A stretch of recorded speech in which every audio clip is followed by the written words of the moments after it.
All right, guys, welcome to Maverick Tactical. I'm Patrick, back here at SHOT Show 2025. And we ran into Tyler, COO with Extremis Systems. They make the helmets that you've seen us do the videos on.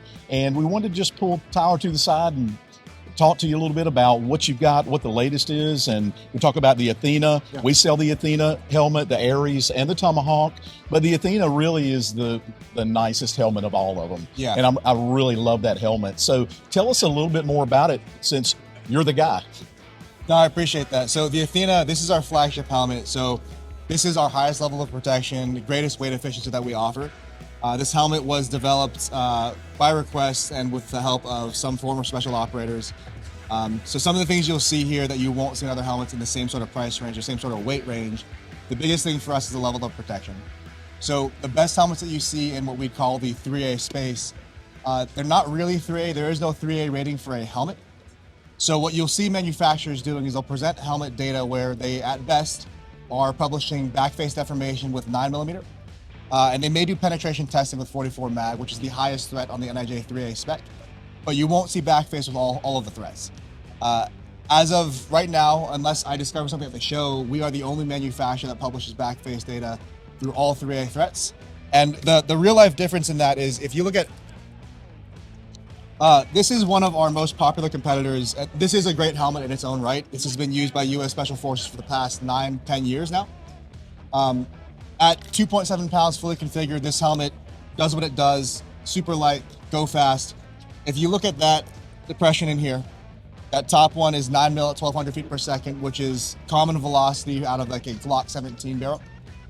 This big one here is 44 mag one time, 1,400 feet per second, which is standard velocity per NIJ 3A spec. That depression is measured permanently 74 millimeters. As compared to our Athena, this one back from the lab, shot 5 times with 44 mag at 1,400.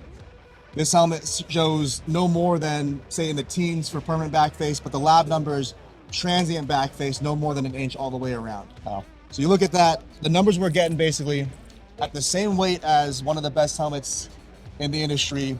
We see backface measurements with 44 mag that are similar to theirs with 9mm. Wow. And that's the real difference. So if you're looking at any of the helmets in that $1,000+ range, really what you should be looking for is something that's gonna be in the mid 2 pounds, maybe a little bit more, maybe a little bit less.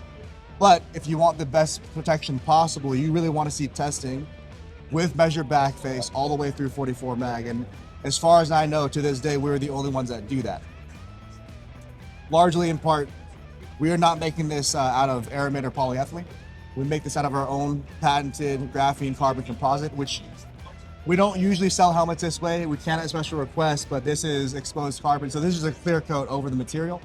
Normally these would be painted, but. It's a beautiful helmet. Thank you, yeah. I love it. I love that carbon fiber. These do well at the show. I don't know if they do well out on an op because they're shiny, but right, I hear you. At least at the show. Yeah, so we have them in the different colors as well. What colors are available in that?